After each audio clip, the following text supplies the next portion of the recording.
आज की इस वीडियो में हम देखेंगे कि जो कोऑर्डिनेट कॉम्प्लेक्स है उनकी स्टेबिलिटी को हम सीएफटी के बेसिस पे किस तरीके से एक्सप्लेन कर सकते हैं।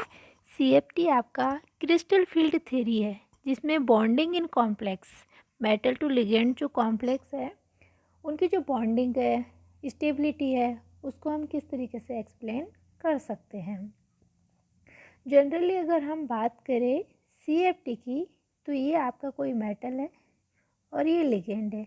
ये मेटल लिगेंड जो कॉम्प्लेक्स फॉर्मेशन हो रहा है तो यहाँ पे सीएफटी क्या है, इलेक्ट्रोस्टैटिक फोर्स, एक तरीके का electrostatic force of attraction between central atom and donor atom of ligand ionic bonding के थ्रू बॉन्डिंग है कोऑर्डिनेट कॉम्प्लेक्स में। हम कह सकते हैं force of attraction between central atom and donor atom of ligand.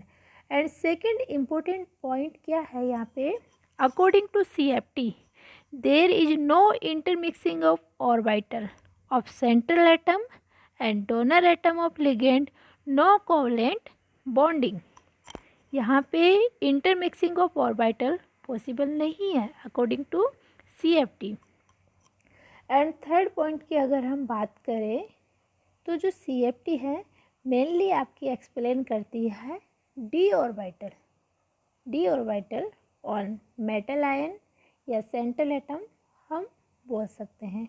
तो जनरली आप सभी को पता है जो डी ऑर्बिटल है आपके वो 5 है, या हम बोल सकते हैं कि जो डी ऑर्बिटल है उनकी जो डी जनरेशन है वो आपकी 2 क्लास में क्लासिफाइड की गई है। फर्स्ट है आपका T2G सेट एंड सेकंड है EG सेट। मीन्स जो डी ऑर्बिटल है उनको 2 क्लास में क्लासिफाइड किया गया है according to CFT, T2G and EG set. जो T2G सेट है आपका वो ट्रिपलेट डी जनरेट है।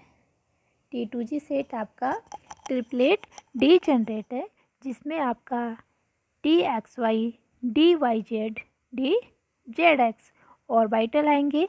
एंड EG सेट में आपके DZ², DX² एंड Y² को मेंशन किया गया है।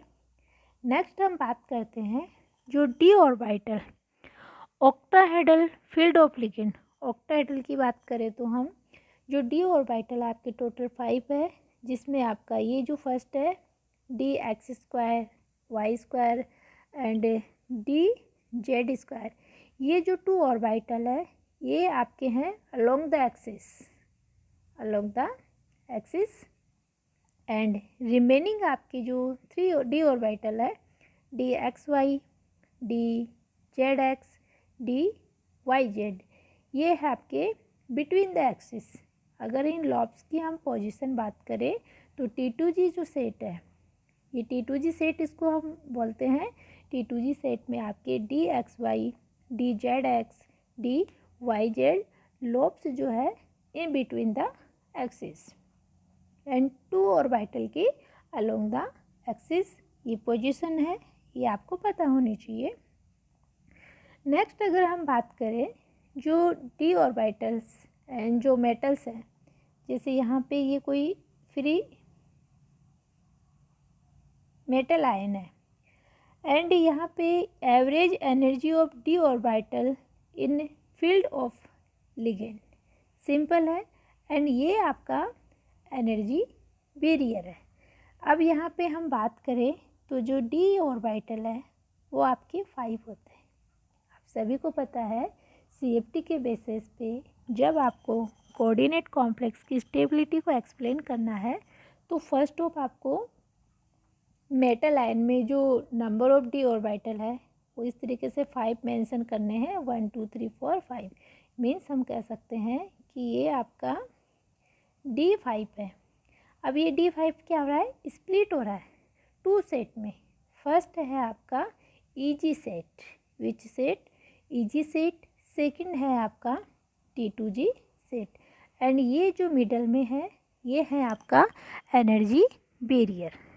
इस एनर्जी बैरियर में जो EG एंड T2G के बीच का जो डिफरेंस है उसको हम इंडिकेट करते हैं डेल ओ से। एनर्जी गैप जिसको हम बोलते हैं, डेल है एनर्जी डिफरेंस, एंड O4 है ऑक्टाहेड्रल कॉम्प्लेक्स के लिए। अगर हम डेल टी यूज में लेते हैं तो इसको हम बोलेंगे टेट्राहेड्रल कॉम्प्लेक्स के लिए एनर्जी डिफरेंस, या इसी को हम यूज में लेते हैं DQ भी बोलते हैं, डेल O के नाम से भी हम इसको जानते हैं, एनर्जी डिफरेंस। अब यहाँ पे देखिए जो आपका T2G सेट है, इस T2G सेट में देखो 2 कंडीशन है, टेट्राहेड्रल कॉम्प्लेक्स एंड आपका ऑक्टाहेड्रल कॉम्प्लेक्स।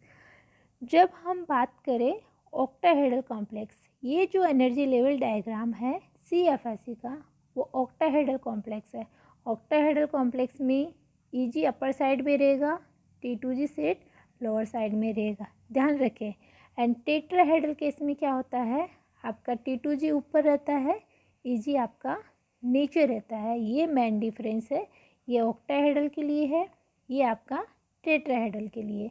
अब इस ऑक्टाहेड्रल कॉम्प्लेक्स में जो T2G सेट है, ये आपके हैं DXY, DZX, DYZ, and EG set में है आपका DX2, DX2, Y2।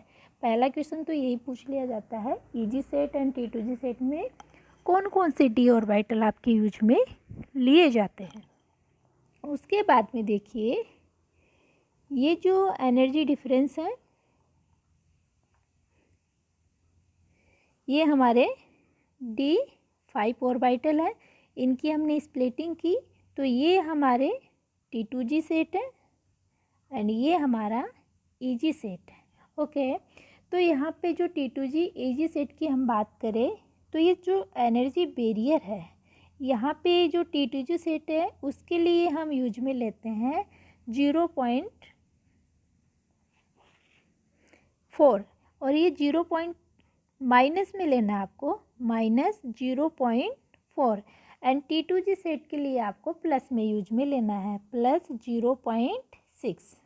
क्लियर, ये जो वैल्यू है माइनस में लेना है, ये जो वैल्यू है प्लस में है, -0.4 डेल प्लस 0.6 डेल। ये है आपका ऑक्टाहेड्रल का एनर्जी लेवल डायग्राम।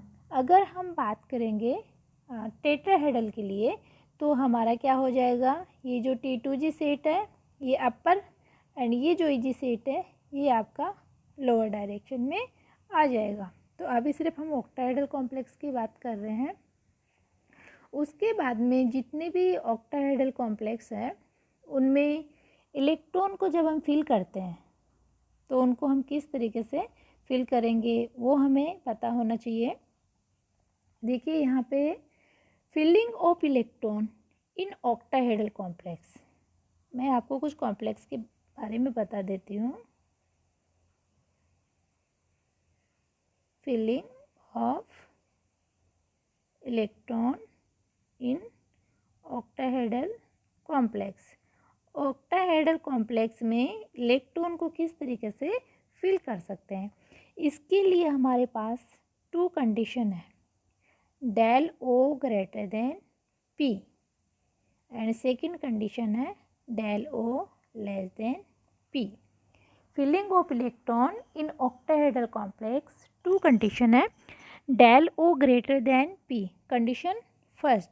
यहाँ पे क्या होगा, डेल O क्या है, energy difference between T2G set and EG set, and यहाँ पे ये जो P है ये इंडिकेट करता है आपका पेयरिंग एनर्जी। जो इलेक्ट्रॉन पेयर की फॉर्म में है उनको हम बोलते हैं पेयर्ड इलेक्ट्रॉन एंड उस एनर्जी को हम बोलते हैं पेयरिंग एनर्जी।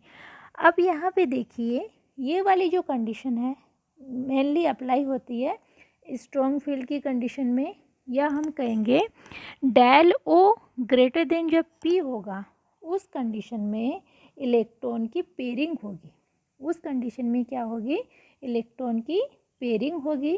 कैसे हम एक्सप्लेन करेंगे, देखिए सपोज करो हमारे पास D में 1 इलेक्ट्रॉन है, D में कितना इलेक्ट्रॉन है 1, और हमने यहाँ पे अभी बनाया जो D ऑर्बिटल है उनकी जो स्प्लिटिंग है वो है हमारी इस तरीके से है, ये हमारा EG सेट है और ये हमारा T2G सेट है।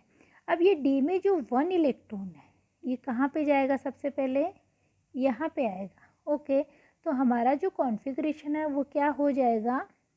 T2G1 एंड EG में कितने इलेक्ट्रॉन है? 0, तो क्या हो जाएगा? T2G1 EG 0। सपोज करो हमारे पास D में 2 इलेक्ट्रॉन होते। कितने इलेक्ट्रॉन होते? 2 इलेक्ट्रॉन। तो यहाँ पे D में जब हमारे पास 2 इलेक्ट्रॉन होते तो यहाँ पे सेकेंड इलेक्ट्रॉन कहाँ पे जाता? यहाँ पे जाता। और यहाँ पे इलेक्ट्रॉनिक कॉन्फ़िगरेशन क्या हो जाता था? T2G2 और EG 0। नेक्स्ट, अगर हमें कॉन्फ़िगरेशन लिखना हो D3 का तो हमारा कॉन्फ़िगरेशन में क्या होगा? ये सपोज करो D में कितने इलेक्ट्रॉन है? 3। तो थर्ड इलेक्ट्रॉन कहाँ पे जाएगा? यहाँ पे। तो हमारा कॉन्फ़िगरेशन क्या हो जाएगा? T2G3 EG 0। ओके, यहाँ तक तो देखो कोई प्रॉब्लम नहीं है। बट अगर हमें कॉन्फ़िगरेशन D4 का करना हो, किसका कॉन्फ़िगरेशन करना हो? D4 का, तो वो हम कैसे करेंगे? तो D4 के कॉन्फ़िगरेशन के लिए हमें क्या करना होगा?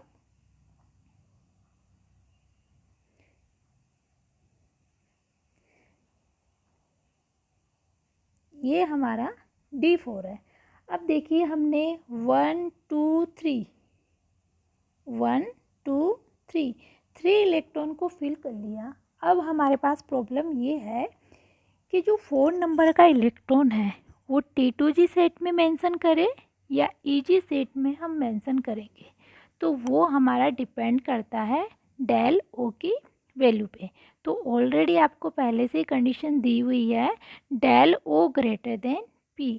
तो उस कंडीशन में क्या होगा कि जब तक इलेक्ट्रॉन T2G सेट में कम्प्लीटली फुलफिल नहीं हो जाए तब तक इलेक्ट्रॉन EG सेट में नहीं जाएंगे। ये कंडीशन कब है आपका? जब del O greater than P हो। तो अब यहाँ पे क्लियर हो गया कि जो 4th नंबर का इलेक्ट्रॉन है वो कहाँ पे जाएगा? यहाँ पे। ओके, तो कॉन्फ़िगरेशन क्या हो गया? T2G4। ये हमारा कॉन्फ़िगरेशन हो गया। एंड EG 0 में कितना होगा? 0। सेम यहाँ पे D की में 5 इलेक्ट्रॉन हो। D में कितने इलेक्ट्रॉन हो? 5। तो 5th नंबर का इलेक्ट्रॉन कहाँ पे जाएगा? यहाँ पे जाएगा। तो कॉन्फ़िगरेशन क्या हो जाएगा? T2G5 EG 0। एंड यहाँ पे अगर D में 6 इलेक्ट्रॉन हो, D में कितने इलेक्ट्रॉन हो? 6 इलेक्ट्रॉन। तो यहाँ पे 6 नंबर का इलेक्ट्रॉन किस में जाएगा? इसमें जाएगा। तो कॉन्फ़िगरेशन क्या हो जाएगा? T2G6 EG 0। ये कॉन्फ़िगरेशन हो गया। तो यहाँ पे T2G6 EG 0। उसके बाद में देखिए जो आपका 7 नंबर का इलेक्ट्रॉन होगा, क्या होगा? 7 नंबर का इलेक्ट्रॉन होगा, या हम बात करें जैसे D7, और ये हमारे ये है।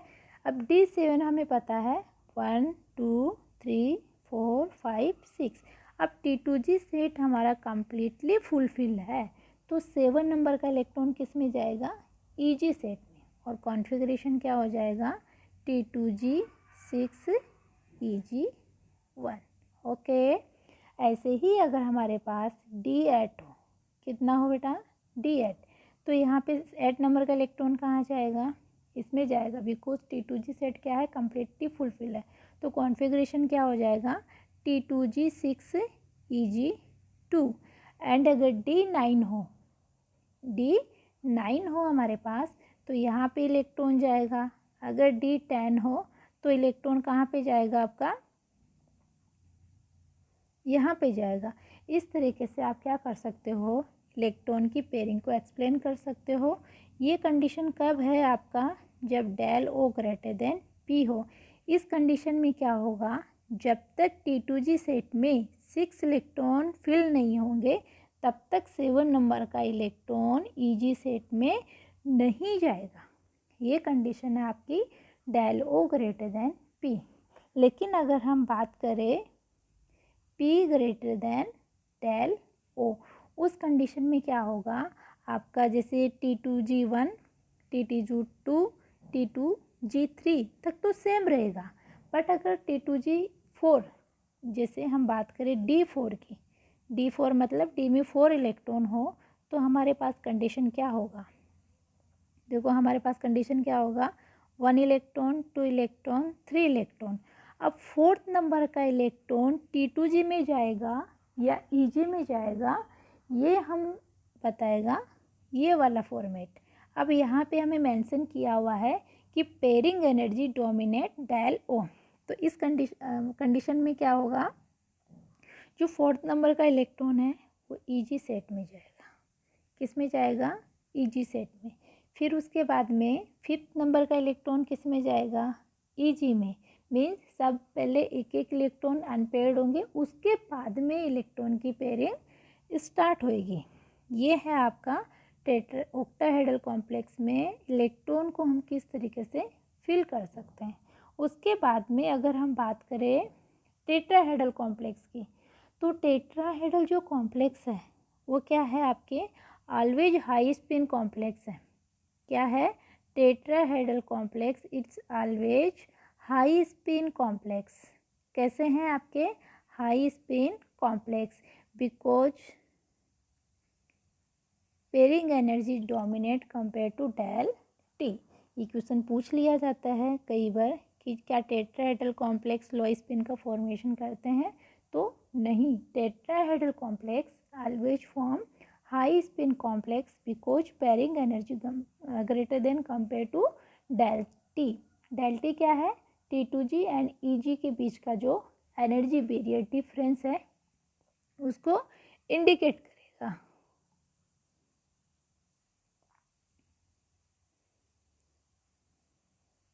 उसके बाद में देखिए ये आपके कुछ लिगेंड है, स्पेक्ट्रोकेमिकल सीरीज। तो यहाँ पे आप लोगों को ये याद रखना है कि आपके कौन से लिगेंड स्ट्रॉन्ग है, कौन से लिगेंड आपके वीक है। तो यहाँ पे जो साइनाइड है, NO2 है, इथाइलिन डाइएमीन है, प्रीडीन है, अमोनिया है, EDT है, एंड यहाँ पे ये थोड़ा मिस्टेक है, NCS है। ये आपके स्ट्रॉन्ग लिगेंड है। एंड वाटर से लेके ये जो है आपके, ये आपके वीक लिगेंड है। एंड इसी के साथ में आपका CO एंड NO+, ये भी क्या है? स्ट्रॉन्ग लिगेंड है। फिर से आपको मैं याद दिला रही हूँ, यहाँ से वाटर से पहले ये है आपके स्ट्रॉन्ग लिगेंड है एंड ये रिमेनिंग आपके वीक लिगेंड है। स्ट्रॉन्ग लिगेंड के फील्ड में क्या होता है, जो डेल का वैल्यू है, स्प्लिटिंग है मेटल्स की, वो लार्ज वैल्यू आती है। एंड वीक फील्ड में क्या है, वैल्यू स्मॉल आती है। तो ये आपको स्ट्रॉन्ग लिगेंड, वीक लिगेंड आपको याद रखना है। उसके बाद में क्वेश्चन पूछ लिया जाता है, लिगेंड है उनकी जो डोनर साइट है, जैसे सपोज करो हेलाइड है, ऑक्सीजन है, नाइट्रोजन है एंड कार्बन है। तो इनमें सबसे ज़्यादा डोनर कौन सा है? तो डोनेटिंग में आपको याद रखना है carbon, nitrogen donor, oxygen donor and आपका लास्ट में है हेलाइड डोनर। ये आपके सिलेबस में नहीं है बट फिर भी आपको याद होना चाहिए। सबसे ज़्यादा वो डोनर है आपका कार्बन डोनर, फिर नाइट्रोजन, फिर ऑक्सीजन एंड लास्ट में है आपका हेलाइड। उसके बाद में हम बात कर लेते हैं CFSE energy.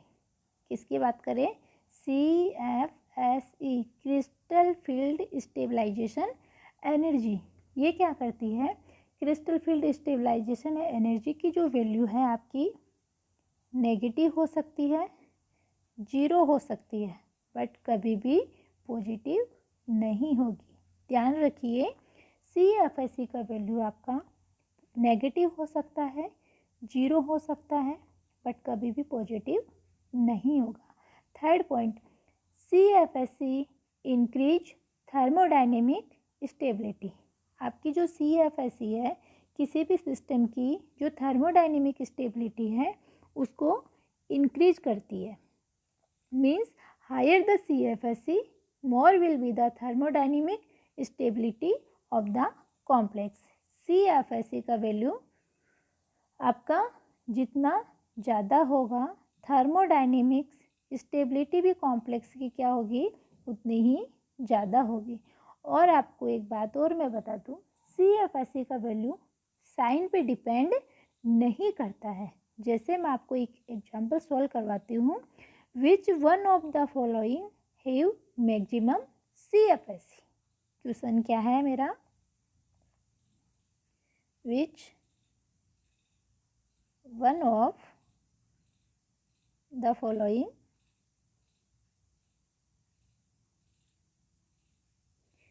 Maximum CFSE, which one of the following have maximum CFSE। मेरे पास ऑप्शन है, फर्स्ट ऑप्शन है आपका -20 कैलो कैलोरी पर मोल, सेकंड है 50, थर्ड है आपका 10 एंड फोर्थ ऑप्शन है -70 kilocalorie per mole. In this case result is important. इस टाइप के केस में क्या है, आपका रिजल्ट इम्पोर्टेंट है। जो आपकी वैल्यू के आगे साइन मेंशन किया हुआ है उस पर डिपेंड नहीं करता। नेगेटिव साइन ओनली आपका इंडिकेट करता है कि एनर्जी क्या हो रही है, रिलीज हो रही है। तो आपका ऑप्शन क्या होगा, डी, बिकॉज यहाँ पे जो एनर्जी है CFSE का वैल्यू है मैक्सिमम है, इसकी थर्मोडायनेमिक जो स्टेबिलिटी है वो भी क्या होगी, मैक्सिमम होगी। उसके बाद में आप क्या कर सकते हो, जितने भी टेट्राहेड्रल एंड ऑक्टाहेड्रल कॉम्प्लेक्स है उनकी CFSE वैल्यू को भी क्या कर सकते हो, कैलकुलेट कर सकते हो। CFSE वैल्यू को कैलकुलेट कर सकते हो इजीली। कैसे कैलकुलेट करोगे, देखिए हमने जो फॉर्मूला निकाला था उसमें हमारा आ रहा था -0.4। ये वैल्यू किसके लिए थी, T2G के लिए। तो -0.4 इज मल्टीप्लाई T2G मीन्स -0.4 को आपको मल्टीप्लाई करना है। कोई भी कॉम्प्लेक्स आपको जो गिवन हो उस कॉम्प्लेक्स के T2G सेट में कितने इलेक्ट्रॉन है आपको ये देखना है। जैसे 2 इलेक्ट्रॉन है तो यहाँ पे T2G की जगह आप पुट करोगे 2 प्लस उसके बाद में EG सेट के लिए इलेक्ट्रॉन थे आपके 0.6 मल्टीप्लाई EG में जितने इलेक्ट्रॉन है वो आपको लिखना है प्लस NP यहाँ पे है पेयरिंग एनर्जी एंड N यहाँ पे है number of electron pair, N यहाँ पे है नंबर ऑफ इलेक्ट्रॉन पेयर।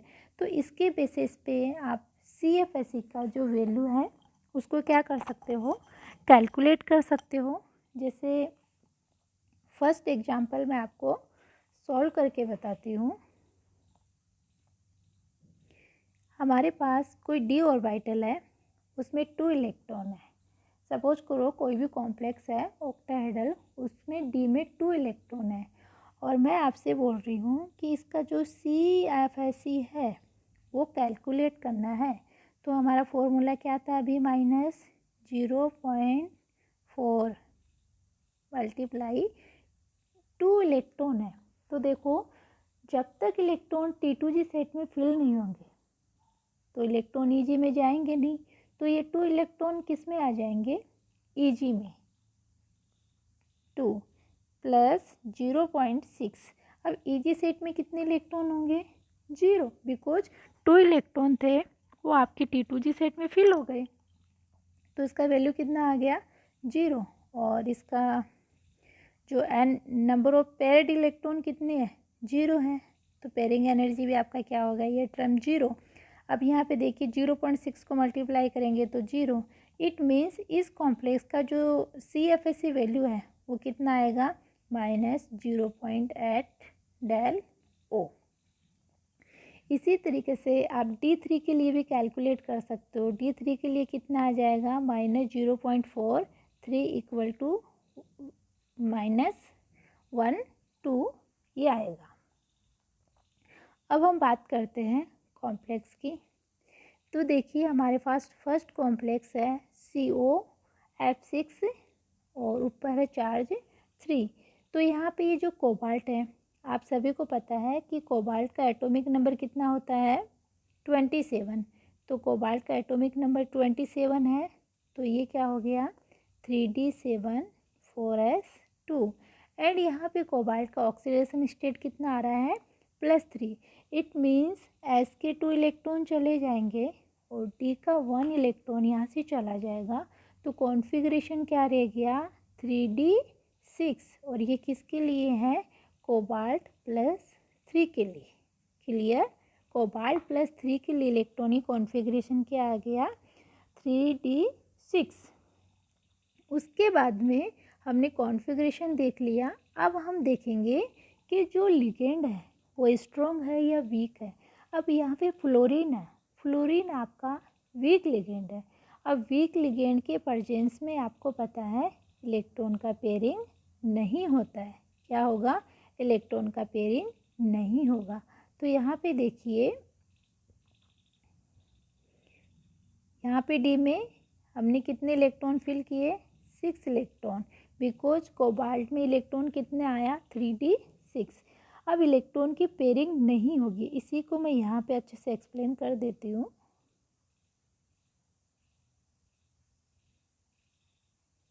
ये डे में 6 इलेक्ट्रॉन है आपके, तो 1 2 3। अब देखो 4th नंबर का इलेक्ट्रॉन ईजी सेट में जाएगा या T2G सेट में जाएगा, ये डिपेंड करेगा लिगेंड पे। अब आपका लिगेंड कैसा है वीक है। इट मीन्स जब वीक लिगेंड हो तो इलेक्ट्रॉन की पेयरिंग नहीं होगी। तो 4th नंबर का इलेक्ट्रॉन कहाँ जाएगा यहाँ पे, 5th नंबर इलेक्ट्रॉन यहाँ पे, एंड 6 नंबर का इलेक्ट्रॉन फिर आपका ईजी सेट T2G सेट में आ जाएगा। ये क्या हो गया आपका COF6 का इलेक्ट्रॉनिक कॉन्फ़िगरेशन हो गया। अब आप चाहो तो इसका CFSE वैल्यू भी कैलकुलेट कर सकते हो। कैसे करोगे -0.4 मल्टीप्लाई T2G सेट में इलेक्ट्रॉन कितने हैं 4 प्लस 0.6। अब यहाँ पे 0.6 के बाद में T2G सेट ईजी सेट में इलेक्ट्रॉन कितने हैं 2। तो इस तरीके से जब CFSE पे आपसे पूछे कि इस कॉम्प्लेक्स को CFSE के बेसिस पे एक्सप्लेन कीजिए, तो CFSE के बेसिस पे आपको इस तरीके से क्या करना है एक्सप्लेन करना है। फर्स्ट ऑफ आपको D5 ऑर्बिटल बनाने हैं और इन D5 ऑर्बिटल को इस तरीके से आपको मेंशन करना है T2G एंड EG सेट में। अब यहाँ पे देखिए number of unpaired electron present है कितने हैं 4। इट मीन्स ये पैरामैग्नेटिक है एंड इसका मैग्नेटिक मोमेंट भी आप कैलकुलेट कर सकते हो। मैग्नेटिक मोमेंट जब आपने कैलकुलेट किया तो कितना आएगा 4.9। उसके बाद में देखिए दूसरा एग्जांपल लेते हैं कोबाल्ट H2O6। इस कोबाल्ट H2O6 की हम बात करें तो यहाँ पे देखिए जो H2O है वो आपका वीक लिगेंड है एंड न्यूट्रल है, उस पर कोई चार्ज नहीं होता है। तो यहाँ पे ब्रैकेट पे जो ऑक्सीडेशन स्टेट है वही कोबाल्ट की ऑक्सीडेशन स्टेट है। तो कितनी है कोबाल्ट की +2। तो इसका जो कॉन्फ़िगरेशन है वो 3d7 4s2 आपका होता है। तो यहाँ पे +2 का मतलब s के 2 इलेक्ट्रॉन चले गए, तो जो कॉन्फ़िगरेशन आ गया वो कितना आ गया 3d7। ये 3d7 कॉन्फ़िगरेशन आपका आ गया। तो यहाँ पे जो सबसे पहले हम D5 बनाते हैं ऑर्बिटल, इन D5 ऑर्बिटल में हम 7 इलेक्ट्रॉन भरेंगे 1 2 3 4 5 6 7, जो देखो यहाँ पे फिल किए हुए। उसके बाद में आपको ये T2G सेट है, ये आपका EG सेट है। तो यहाँ पे वीक लिगेंड है, इलेक्ट्रॉन की पेयरिंग नहीं होगी। तो सबसे पहले इलेक्ट्रॉन कहाँ जाएंगे, इसको अगर हम यहाँ पे बड़ा करके शो करें तो ये आपके D7। तो 1 इलेक्ट्रॉन 2 इलेक्ट्रॉन 3 इलेक्ट्रॉन और ये 4 5। अब 6 नंबर का इलेक्ट्रॉन कहाँ आ जाएगा यहाँ पे, 7 इलेक्ट्रॉन कहाँ आएगा यहाँ पे। मीन्स ये वीक लिगेंड है, इसीलिए 4th नंबर का इलेक्ट्रॉन पहले आपका अपर गया। अब इसका कॉन्फ़िगरेशन क्या हो गया T2G 5 EG 2। ये क्या हो गया, इस कॉम्प्लेक्स का कॉन्फ़िगरेशन। अब यहाँ पे n का वैल्यू कितना आ रहा है, देखिए आप लोग, इस कॉम्प्लेक्स में 3 आ रहा है। कितना आ रहा है, 3। बिकॉज देखो 1 अनपेयर्ड इलेक्ट्रॉन, 2 एंड 3, तो n का वैल्यू आपका 3 आ रहा है। तो मैग्नेटिक मोमेंट भी कितना आएगा, जब हम n की वैल्यू पुट करेंगे, कितना आएगा, n की वैल्यू पुट करेंगे तो 3.87 इसका मैग्नेटिक मोमेंट आएगा। उसके बाद में नेक्स्ट एग्जांपल हम लेते हैं COCN6-3। अब ये थोड़ा आपका डिफरेंट है, क्यों, यहाँ पे साइनाइड स्ट्रॉन्ग लिगेंड है। तो देखिए सबसे पहले हम ऑक्सीडेशन स्टेट निकालेंगे। 6 साइनाइड है एंड ब्रैकेट पे -3 है, तो कोबाल्ट आपका कितना आएगा, +3 ऑक्सीडेशन स्टेट में। तो क्या हो जाएगा, 3D7 4s2, +3 का मतलब s के 2 इलेक्ट्रॉन गए, d का 1 गया, तो कॉन्फ़िगरेशन क्या रह गया, 3D6। तो सबसे पहले सेम वही हम फॉर्मेट बनाएंगे, यहाँ पे d में 6 इलेक्ट्रॉन, उसके बाद में ये T2G सेट और ये आपका EG, ये आपको कम्प्लीटली लिखना है इस तरीके से, T2G EG। अब यही हम क्यों यूज में ले रहे हैं, बिकॉज यहाँ पे नंबर ऑफ लिगेंड 6 है, ऑक्टाहेड्रल कॉम्प्लेक्स है। ऑक्टाहेड्रल कॉम्प्लेक्स के लिए आपके पास फॉर्मेट क्या है, यही है। अगर ये टेट्राहेड्रल कॉम्प्लेक्स होता तो T2G 3 ऊपर की तरफ रहते, 2 नीचे की तरफ रहते। अब देखिए ये स्ट्रॉन्ग लिगेंड है, तो आपको पता है पहला लिगेंड यहाँ, दूसरा यहाँ, तीसरा यहाँ। अब 4th नंबर का लिगेंड कहाँ पे जाएगा, अगर लिगेंड स्ट्रॉन्ग नहीं होता तो EG सेट में जाता, बट लिगेंड स्ट्रॉन्ग है तो आपका इलेक्ट्रॉन किस में जाएगा, T2G सेट में। मतलब जब तक इलेक्ट्रॉन T2G सेट में कंप्लीट फुलफिल नहीं होंगे तब तक इलेक्ट्रॉन EG सेट में नहीं जाएंगे। तो ये 4th, ये 5th और ये आपका 6th। तो यहाँ पे देखो 6 इलेक्ट्रॉन कम्प्लीटली फुलफिल हो गए। अब यहाँ पे कोई भी अनपेयर्ड इलेक्ट्रॉन नहीं है, तो ये क्या है, आपका डायमैग्नेटिक इन नेचर है। और आपको पहले भी बताया था कि जब तक कम्प्लीटली इलेक्ट्रॉन T2G सेट में फुलफिल नहीं हो तब तक इलेक्ट्रॉन आपकी EG सेट में नहीं जाएंगे। ये कंडीशन आपकी कब आ रही थी, कब आ रही थी, जब आपका del O greater than P था, del O greater than P था। नेक्स्ट हम देखते हैं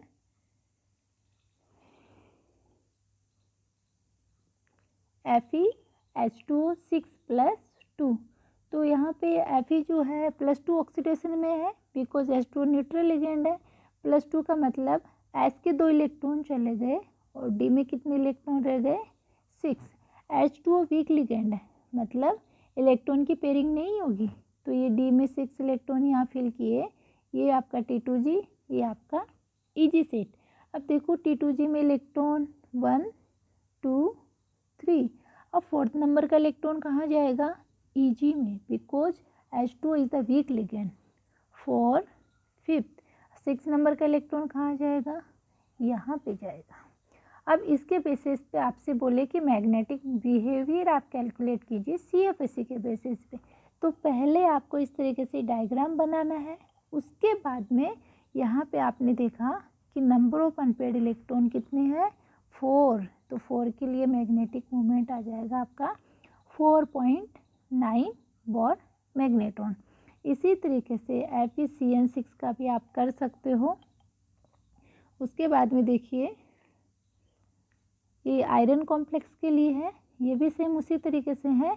FeCN6-4 आपका साइनाइड स्ट्रॉन्ग लिगेंड है और 6-4 तो मीन्स Fe आपका +2 ऑक्सीडेशन स्टेट में है, तो D में कितने इलेक्ट्रॉन आ गए, D6। देखो आप बिना कुछ किए सॉल्व कर सकते हो। 3D6 आ रहा है और स्ट्रॉन्ग लिगेंड है, 6 का मतलब पेयरिंग हो सकती है, जब पेयर्ड हो जाएंगे तो कोई भी अनपेयर्ड इलेक्ट्रॉन नहीं बचेगा। इट मीन्स ये कैसा होगा आपका डायमैग्नेटिक इन नेचर। अगर स्ट्रॉन्ग लिगेंड है और D7 हो, D9 हो, तो आपका वो कैसा होगा, पैरामैग्नेटिक इन नेचर। इसी तरीके से आप H2O का भी कर सकते हो। एंड ये भी आपके इसी तरीके से है COFe6। ये दोनों केस में है जब पेयरिंग एनर्जी ज़्यादा हो, जब आपका डेल का वैल्यू ज़्यादा हो। पेयरिंग एनर्जी कब होगा? जो वीक फील्ड होगा।